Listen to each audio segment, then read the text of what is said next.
দেখো, রান্না করতে চলে এসেছি। কারেন্ট ছিল না ভোরবেলার থেকে, এই এখন এলো কারেন্ট। একটা ভিডিও করার মানে আছে। ভিডিওটা আমার মা বাবাকে নিয়ে। আজকে কেন ভিডিওটা করছি তোমাদের দেখাচ্ছি। দাও এই করে দাও এটা। এই যে দেখো কত মাছ, এর মধ্যে পাবদা মাছ, ইলিশ মাছ রয়েছে, ঘরে বাটা মাছ রয়েছে, ঠিক আছে, মাছের মাথা আছে। আর দেখাচ্ছি, এই যে দেখো কত গাঁঠি কচু। আর এই দিক দিয়ে গাঁঠি কচু দিয়ে আমি ডাল বসিয়েছি। এই ভিডিওটা করার কারণ আছে, দাঁড়াও দেখতে থাক। আর ঘরেও কিন্তু সবজি আছে, মাছ আছে। সত্যি কথা বলতে কি, আমি তো আগে ভাড়া থাকতাম, তারপর তো মায়ের সঙ্গে অনেক বছর কাটিয়েছি। মা ছিল, বাবা ছিল, সঙ্গে কাটিয়েছি। তা আমি এই ভিডিওটা করতাম না, আজকে একটাই করার কারণ, যে আজকে আমার ঘরে কত জিনিস, খাওয়ার লোক নেই। আর সত্যি কথা বলতে কি, আমাদের সংসারটা না অভাবেরই ছিল।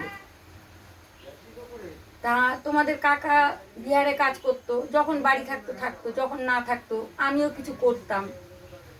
আর আমার বাবাও কাজ করতো। তা বাবা তো ক্যান্সার হয়ে মারা গেল। বাবা থাকাকালীন থেকেই কোনো সময় মা রোজ 20 টাকা করে দিত, 30 টাকা করে দিত রেগুলার। যখন মা বাবা একসঙ্গে খেত, মাও একবারই কাজ করতো। তারপরে যখন মা কাজ ছেড়ে দিল, দুজনের মিলে 150 টাকা, এই 50 টাকা করে দিত, রোজ 50 টাকা করে দিত। আর সত্যি কথা বলতে কি, আমার মায়ের 3টে ঘর ভাড়া, ওই ভাড়া দিয়ে আর আমার বাবা কাজ করতো, ওই দিয়ে চলতো। মায়ের ওষুধ সবসময়ের জন্য লাগতো, আমার বাবার কোনো ওষুধ লাগতো না। আমার মায়ের শ্বাসকষ্টের রোগ ছিল, নানান রকমের রোগ ছিল। তা আমার মা কিন্তু, আমার বাবা দিত প্রথম, মানে 10 দিনে 500 টাকা, 500 টাকা দিত 10 দিনে, তাহলে মাসে 1500 টাকা হয়।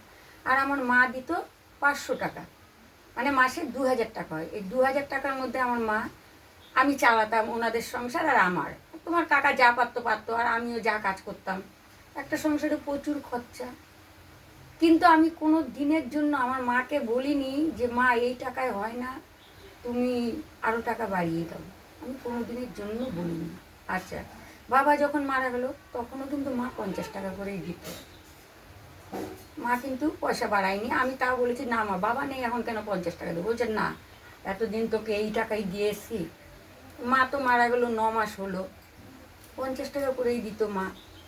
তা একদিন কি কথায় কথায় বাইরের রান্নাঘরে আমার বোনের সঙ্গে, মা রয়েছে, আমি রয়েছি, বোন রয়েছে, কি কথায় কথায় উঠেছে। ওঠার পরে আমার বোন বলল, কেন মা তোকে কত করে দেয় সংসারের জন্য? তা আমি বললাম, মাকেই জিজ্ঞেস কর। তখন বোন জিজ্ঞেস করলো, মা তুমি দিদিকে কত করে দাও? বলে, আমি তোর দিদিকে 50 টাকা করে দিই। তোর বাবা থাকতেও 50 টাকা দিতাম,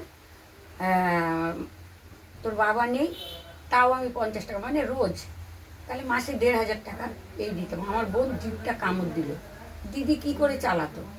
আমি কিন্তু কোনো দিনের জন্য আমার মায়ের থেকে কোনো প্রেশার আমি দেইনি যে মা এই পয়সায় হবে না, তোমার আরও পয়সা দিতে হবে, বুঝতেই দিতাম না। হ্যাঁ, তবে তার মধ্যেও আছে, যদি কোনো লোকজন আসতো তার জন্য এক্সট্রা পয়সা দিত, মিথ্যে কথা বলবো না। ধরো ভাইয়ের বউ ভাইরা সবসময় আসতো, অনেক সময় আমার বোন আসতো, তার জন্য এক্সট্রা পয়সা দিত। ওটার জন্য কিন্তু ওই 50 টাকা রোজ দিত, ওটার মধ্যে না, ওইটা আলাদা পয়সা দিত। তা আমি আজকে তাই চিন্তা করি, তখন অভাবের মধ্যেও কিন্তু আমি কোনোদিন খাওয়া দাওয়ায় কষ্ট দিইনি, যার জন্য আমার কিন্তু 5 পয়সাও ব্যাংকে পাবা না।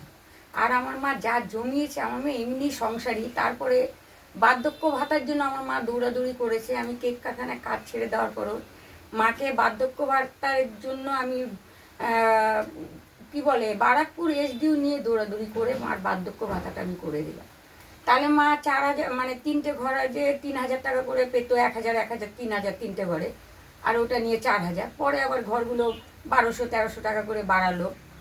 তাই এই হলো কথা। আজকে দেখো আমার মা নেই, যেহেতু আমি বাপের বাড়িতে থাকি, সেটা তারা ভাবতেই পারে হয়তো মা নেই, মাঠটা চুষে মুষে খেয়েছে, কিন্তু না, আমার বোন সাক্ষী আছে, মাসে আমাকে 1,500 করে দিত। আমার বাবা থাকতে 2,000, বাবা যখন চলে গেলো মা 1,500 টাকা করে দিত। তা আমার বোনের সামনে মা বলে গেছিলো, তাই কিন্তু আমি আজকে অবিশ্বাসী হতে পারিনি। আরেকটা কথা, মা বাবা যখন থাকে তখন কিন্তু সবার মধ্যে একটা মিল থাকে, মা বাবা না থাকলে সেই মিলটা কিন্তু থাকে না। তা যাই হোক, মা বলে গেছিলো, তার জন্য মানে মাকে অনেক অনেক মানে কি বলবো, অনেক অনেক আমার তরফ থেকে ভালোবাসা মাকে। মার ভালোবাসার ঋণ তো কোনোদিন শোধ করা যায় না। আর কি করে আমি সংসার চালাতাম সেটাও তোমাদের আমি বলে দিতাম। কোনো দিনের জন্য আমি 5 পয়সা চাই না। আজকে এত খাবার জিনিস আছে, তোমাদের কাকাও খেতে পারে না, আমিও খেতে পারি না, সঙ্গে মা বাবা নেই। আমার বাবা একটু খেতে খুব ভালোবাসত, খাবার জিনিস দেখলে খুব খুশি হতো, আমিও খুব খেতে ভালোবাসতাম, এখন খেতে পারি না। যাই হোক, এই জন্যই ভিডিওটা করা। তো টাটা, বাই বাই। আমার মা বাবা যেখানেই আছে তোমরা একটু মা বাবাকে আশীর্বাদ করো যে আমার মা বাবা যেখানে আছে যেন ভালো থাকে। আর কি বলবো, আর তো মা বাবাকে পাবো না, তাই না? তো চলো, টাটা, বাই বাই।